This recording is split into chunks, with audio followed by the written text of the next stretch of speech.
Alors, Vanessa Sosalage, ça fait presque 20 ans que je suis dans l'industrie de la location saisonnière. Je suis entrepreneur et ça fait 2 ans que j'ai commencé la recherche sur la durabilité. Avec cette recherche, j'ai pu lancer le projet Sustonica, qui est un programme de durabilité pour les locations saisonnières, un badge spécifiquement pour les locations saisonnières et qui est donc le premier parce qu'on n'en a pas d'autres. Alors, il s'agit de changer la manière de faire les choses dans ces appartements.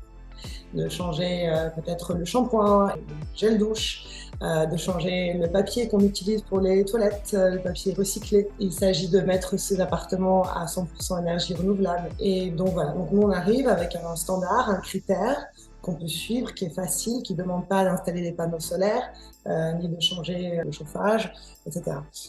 Donc des choses faciles que chacun peut mettre en place.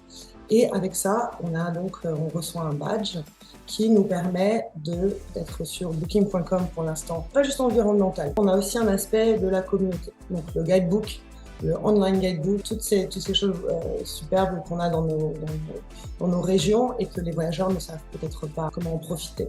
Donc vraiment un aspect aussi communautaire, par exemple d'avoir de l'art local dans ces appartements et de dire de qui vient cet art pour que les artistes continuent de faire des bonnes choses pour nous. Surtout, j'ai adoré le programme. Je pensais que le programme était vraiment innovateur, des thèmes différents dont on ne parle pas toujours. Moi, j'ai fait beaucoup de conférences, un peu partout en Europe et aux États-Unis aussi.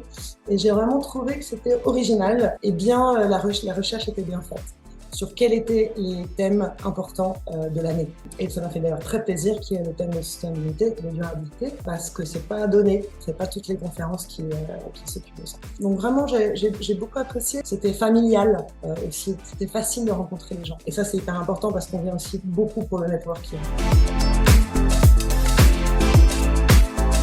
Je dirais qu'on ne peut pas vivre dans sa bulle. Il faut sortir de chez soi et de son bureau. Et il faut aller rencontrer les gens de l'industrie. C'est hyper important. Et c'est l'occasion, parce qu'à Paris, il n'y a pas beaucoup de conférences qui sont à ce niveau tellement haut.